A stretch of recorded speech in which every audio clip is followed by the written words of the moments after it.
Saviez-vous que la plupart des chrétiens lisent la Bible sans se douter que la traduction qu'ils ont entre les mains peut parfois s'éloigner, légèrement ou même fortement, des textes originaux écrits en hébreu, en araméen et en grec? Depuis des siècles, la parole de Dieu a été traduite, copiée, retraduite et diffusée dans le monde entier. Aujourd'hui, il existe des centaines de versions de la Bible, en français comme dans d'autres langues. Mais une question cruciale se pose. Toutes ces traductions reflètent-elles vraiment le sens des textes inspirés tels qu'ils ont été rédigés il y a des milliers d'années?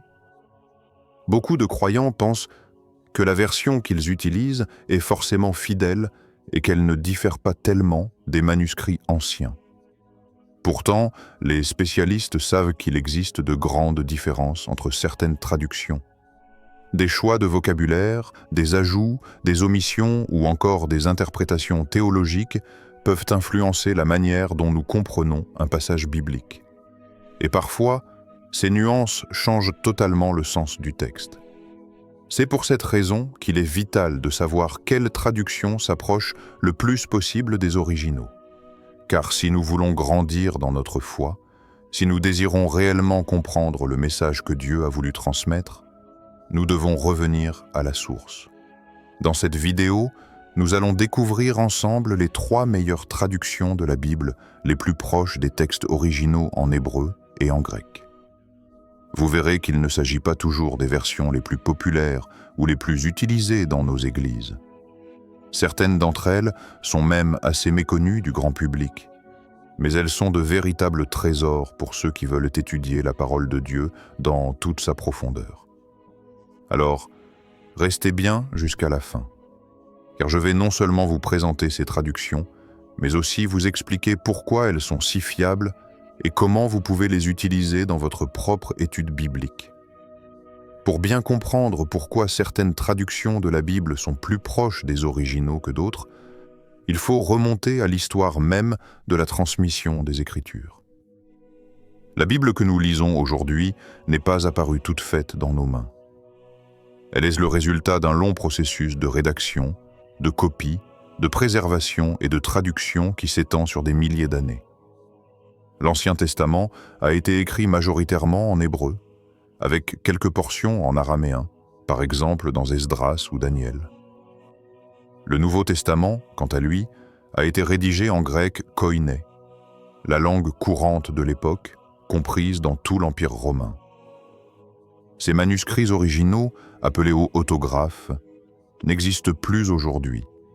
Ils ont été recopiés à la main pendant des siècles par des scribes et des moines. Très tôt, la Bible a été traduite pour répondre aux besoins des croyants.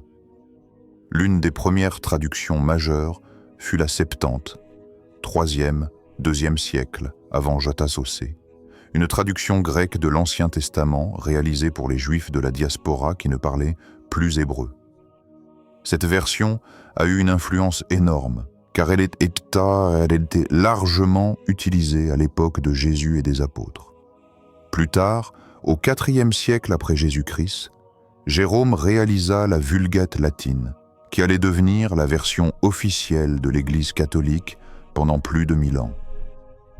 C'est sur cette traduction que la majorité des chrétiens d'Occident ont basé leur foi, sans forcément avoir accès aux textes originaux. Avec la réforme protestante et l'invention de l'imprimerie au XVe siècle, un immense mouvement est né. Celui de rendre la Bible accessible à tous, non seulement en latin, mais aussi dans les langues du peuple. C'est à cette époque que sont apparues des traductions marquantes comme celle de Martin Luther en allemand, ou encore la King James Version, en anglais 1611, qui reste l'une des plus célèbres au monde. En français, des pionniers comme Jacques Lefebvre d'Étaples et plus tard Louis II ont permis au peuple francophone de lire enfin la parole de Dieu directement dans sa langue. Mais traduire la Bible n'a jamais été un exercice simple. Les langues bibliques anciennes possèdent des nuances, des structures grammaticales et des expressions intraduisibles directement en français. Parfois, un seul mot hébreu peut avoir plusieurs significations possibles, Et le traducteur doit faire un choix.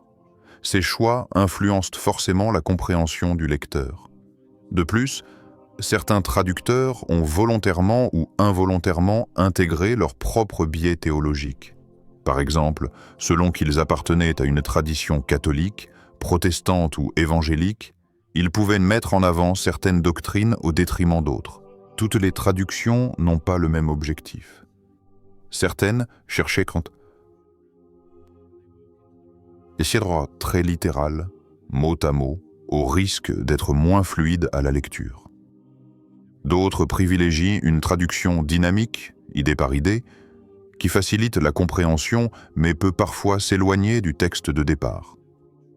Enfin, certaines versions sont de véritables paraphrases, utiles pour une lecture simple mais très éloignée des manuscrits anciens.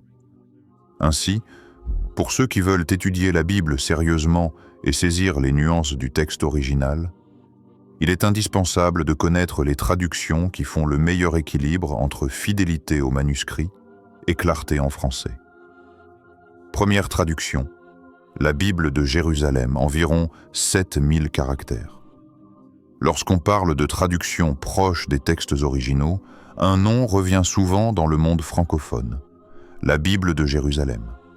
Publiée pour la première fois en 1956 par l'École biblique et archéologique française de Jérusalem, cette version est le fruit du travail collectif de spécialistes en exégèse, en linguistique et en histoire biblique. Elle a connu plusieurs révisions, notamment en 1973, 1998 et 2010, et reste aujourd'hui une référence incontournable. Pourquoi ? Parce que la Bible de Jérusalem a été traduite directement à partir des langues originales, hébreu, araméen et grec, et non pas à partir d'une autre traduction comme la Vulgate latine. Cela lui donne une grande précision et une authenticité que l'on ne retrouve pas toujours ailleurs. Au lendemain de la Seconde Guerre mondiale, les chercheurs de l'école biblique de Jérusalem ont voulu offrir une traduction qui soit à la fois scientifique et spirituelle. L'idée était de fournir un texte accessible aux croyants, mais aussi rigoureux sur le plan académique. Ainsi, la Bible de Jérusalem ne se contente pas de traduire. Elle est accompagnée d'un appareil critique impressionnant, avec des notes de bas de page, des introductions aux livres et des renvois constants aux textes parallèles. Cette approche est révolutionnaire pour l'époque, car elle permet au lecteur de ne pas seulement lire la Bible, mais aussi de comprendre son contexte, ses variantes textuelles et ses enjeux théologiques. Parmi ces points forts, il faut d'abord mentionner la fidélité au texte original. Les traducteurs ont cherché à respecter au maximum les manuscrits hébreux et grecs, tout en tenant compte des découvertes archéologiques modernes. Un autre atout réside dans son langage littéraire et poétique. La Bible de Jérusalem est réputée pour la beauté de son français. Les psaumes, les prophètes et même les récits narratifs prennent une dimension presque artistique qui élève la lecture spirituelle. Mais son véritable trésor, ce sont les notes abondantes. Elles expliquent les choix de traduction, les variantes possibles, les difficultés du texte original et les références culturelles. Pour celui qui veut aller plus loin, c'est une mine d'or. Enfin, son équilibre est notable. Elle reste assez littérale mais sans être illisible. C'est un bon compromis entre exactitude et fluidité. Bien sûr, aucune traduction n'est parfaite. La Bible de Jérusalem a aussi ses limites. On peut relever, par exemple, l'influence théologique. Bien que les traducteurs aient cherché la neutralité, certaines notes ou choix lexicaux reflètent parfois une orientation catholique. Certains termes liés à la liturgie ou au sacrement sont rendus d'une manière qui cadre avec la tradition catholique. On peut aussi noter que le langage employé, bien que beau, peut sembler un peu soutenu pour les lecteurs modernes ou pour ceux qui cherchent une lecture plus simple. Enfin, cette version est moins adaptée pour l'évangélisation. Son appareil critique, ses notes et son style érudit en font une version idéale pour l'étude, mais pas forcément la plus pratique pour une première approche de la Bible. Prenons un exemple concret. Dans Ésaïe 7,14, la Bible de Jérusalem traduit « Voici que la jeune femme est enceinte, elle enfantera un fils, et elle lui donnera le nom d'Emmanuel. » La version Louis II, en revanche, traduit « Voici, la Vierge deviendra enceinte, elle enfantera un fils, et elle lui donnera le nom d'Emmanuel. » La différence entre jeune femme et vierge peut sembler mince, mais elle a d'énormes implications théologiques. La Bible de Jérusalem choisit la traduction la plus proche du mot hébreu « alma », qui signifie « jeune femme en âge de se marier », tandis que d'autres versions insistent sur « vierge » pour souligner la prophétie messianique. Cet exemple illustre parfaitement la philosophie de la Bible de Jérusalem. Privilégier la rigueur linguistique, même au risque de surprendre certains lecteurs. En définitive, la Bible de Jérusalem est un outil d'étude remarquable. Elle permet de lire le texte biblique en français, tout en gardant un contact direct avec les manuscrits originaux. Son équilibre entre précision et beauté littéraire en fait une version précieuse. Surtout pour ceux qui aiment approfondir leur compréhension et comparer différentes interprétations possibles. Elle n'est pas forcément la plus facile à lire pour un nouveau croyant, mais elle demeure l'une des plus solides et des plus proches des originaux pour quiconque veut étudier sérieusement la parole de Dieu. Deuxième traduction, la Nouvelle Bible, second, NBS, environ 7000 caractères. Parmi les traductions modernes en français, qui s'efforcent de rester très proches des textes originaux, la Nouvelle Bible second, souvent appelée NBS, occupe une place importante. Elle est stylée l'héritière directe de la traduction réalisée au XIXe siècle par Louis II, publiée en 1880, qui reste encore aujourd'hui l'une des versions les plus lues dans le monde francophone. Toutefois, alors que la version second originale, puis la révision de 1910, ont marqué des générations de protestants évangéliques, il devenait nécessaire d'offrir une traduction mise à jour, à la fois plus précise sur le plan linguistique et plus adaptée au français contemporain. C'est ce travail colossal qui a donné naissance à la NBIS, publiée en 2002 après plus de 20 ans de recherche et de révision.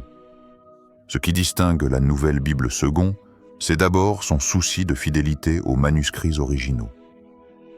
Contrairement à certaines versions qui conservent des choix de traduction anciens devenus parfois approximatifs, la NBS s'appuie sur les textes les plus fiables disponibles aujourd'hui, en tenant compte des découvertes récentes en critique textuelle. Par exemple, les manuscrits de la Mer Morte et d'autres sources anciennes ont permis d'éclairer certains passages obscurs de l'Ancien Testament. Les traducteurs ont donc intégré ces données pour produire une version plus proche du texte hébreu et grec. Un autre point fort de la NBS est la clarté de son langage. Alors que la seconde 1910 utilise parfois un vocabulaire daté ou des tournures qui ne correspondent plus au français courant, la NB emploie un style moderne, fluide et compréhensible, sans pour autant tomber dans la simplification excessive. Elle cherche à rester fidèle aux structures de pensée biblique tout en permettant une lecture naturelle. Ce choix en fait une version accessible non seulement aux croyants aguerris, mais aussi aux nouveaux lecteurs de la Bible qui découvrent. Les Écritures.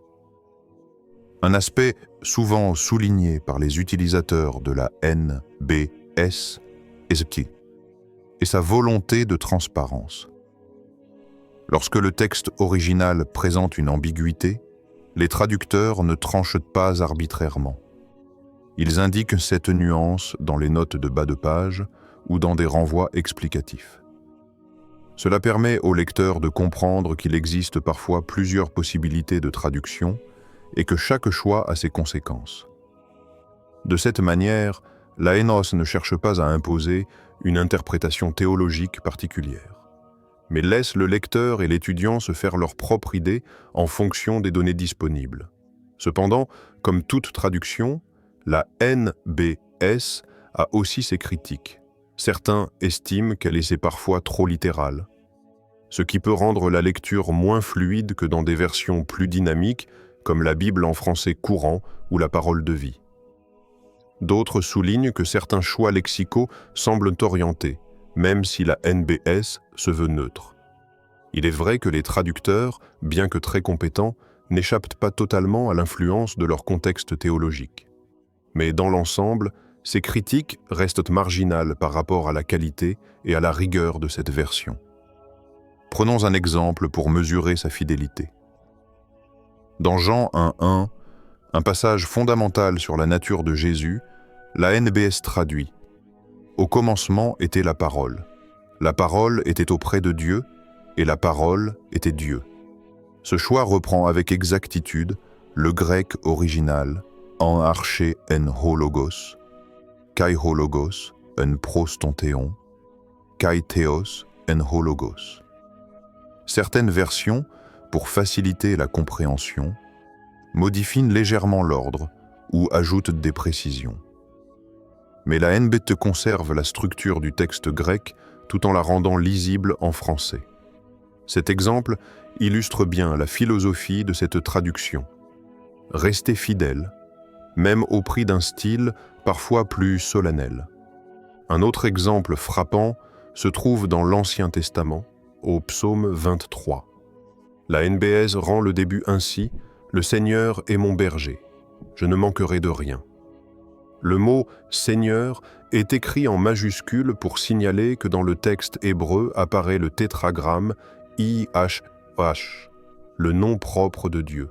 Là où d'autres versions se contentent de « l'Éternel », la NS préfère indiquer plus clairement la spécificité du mot hébreu, tout en expliquant, dans l'introduction et les notes de bas de page, les raisons de ce choix. Cela donne au lecteur une meilleure conscience des subtilités du texte original. En définitive, la Nouvelle Bible Second est une traduction précieuse pour tous ceux qui veulent une Bible à la fois fidèle, moderne et respectueuse des données linguistiques. Elle représente une avancée par rapport aux anciennes éditions de la Seconde, car elle intègre les découvertes textuelles récentes et offre une plus grande transparence au lecteur. Elle n'est pas forcément la plus facile à lire pour un usage quotidien, mais elle est extrêmement utile pour l'étude personnelle et pour toute personne désireuse de comprendre les Écritures dans leur profondeur. La NBS s'impose donc comme l'une des traductions françaises les plus fiables et les plus proches des textes originaux, tout en demeurant accessible à un large public. Elle constitue une passerelle entre la rigueur scientifique et la clarté pastorale, et c'est ce qui fait toute sa valeur dans le paysage biblique francophone contemporain. Troisième traduction, la traduction écuménique de la Bible. TOB, environ 7000 caractères. La troisième traduction qui mérite d'être mise en avant pour sa proximité avec les textes originaux est la traduction écuménique de la Bible, plus connue sous le sigle TOB. Publiée pour la première fois en 1975, elle a été révisée plusieurs fois, notamment en 1988 et en 2010. Son originalité réside dans le fait qu'il s'agit d'un projet unique en son genre. Pour la première fois, des spécialistes catholiques, protestants et orthodoxes ont travaillé ensemble à produire une traduction commune. Cette dimension œcuménique lui confère une richesse particulière et une crédibilité scientifique renforcée, car elle résulte d'un dialogue entre différentes traditions chrétiennes. La TOB se distingue par sa volonté de rester fidèle aux langues originales tout en rendant le texte accessible à un large public. Les traducteurs ont travaillé directement à partir de l'hébreu, de l'araméen et du grec, en tenant compte des meilleures sources disponibles. Ce souci d'exactitude est associé à une transparence éditoriale remarquable. Chaque fois qu'un mot ou une expression pose problème, des notes explicatives sont proposées pour signaler les différentes possibilités de traduction.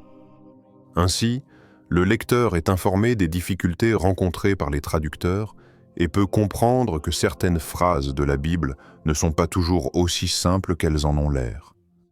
Un des atouts majeurs de la TOB est la qualité de ses introductions et de ses annotations. Chaque livre biblique est précédé d'une présentation qui situe son contexte historique, son style littéraire et ses principaux thèmes.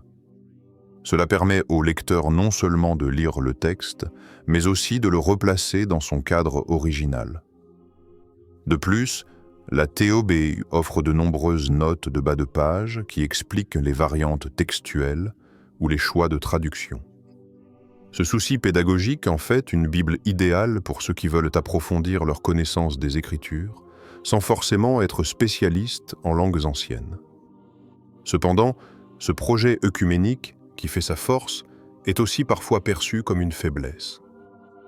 Pour parvenir à un accord entre les différentes confessions chrétiennes, certains choix de traduction ont dû être négociés ou formulés de manière à ne pas favoriser une doctrine particulière.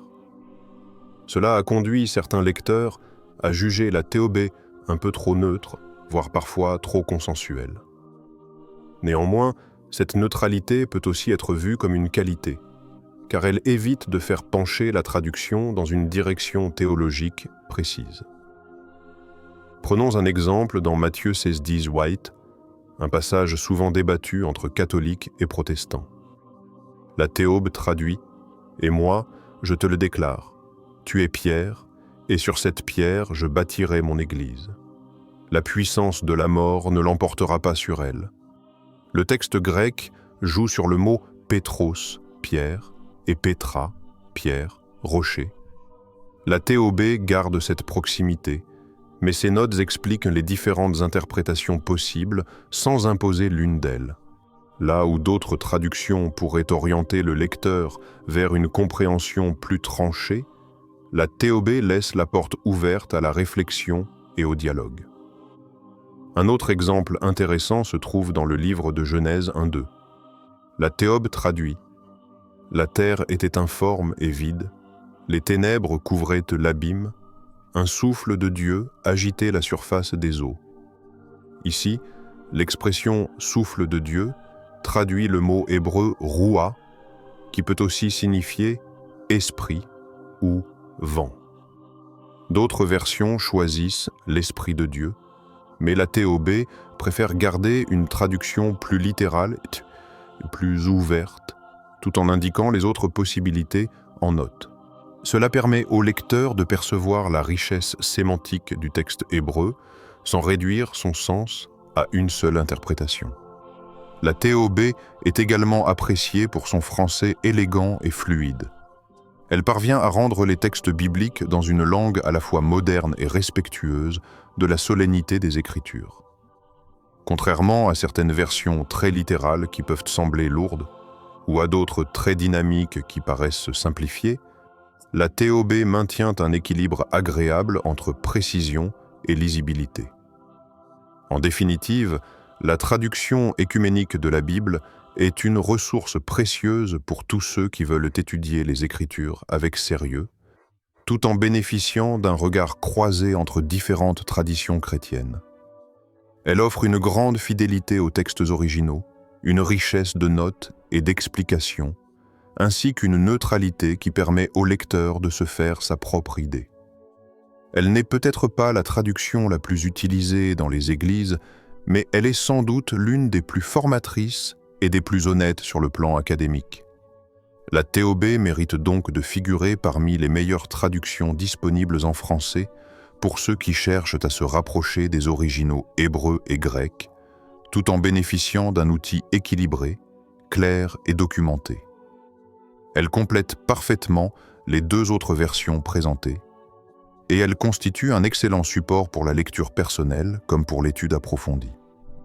Nous avons vu 3 traductions majeures, la Bible de Jérusalem, la Nouvelle Bible Second, en Bose, et la traduction écuménique de la Bible, TOB. Chacune a ses forces, ses particularités et ses limites, mais elles ont toutes un point commun. Elles cherchent sincèrement à se rapprocher au maximum des textes originaux en hébreu, en araméen et en grec. Il est intéressant de les comparer pour voir dans quelle situation chacune peut être privilégiée. La Bible de Jérusalem est particulièrement appréciée pour la qualité littéraire de son français et pour la richesse de ses notes.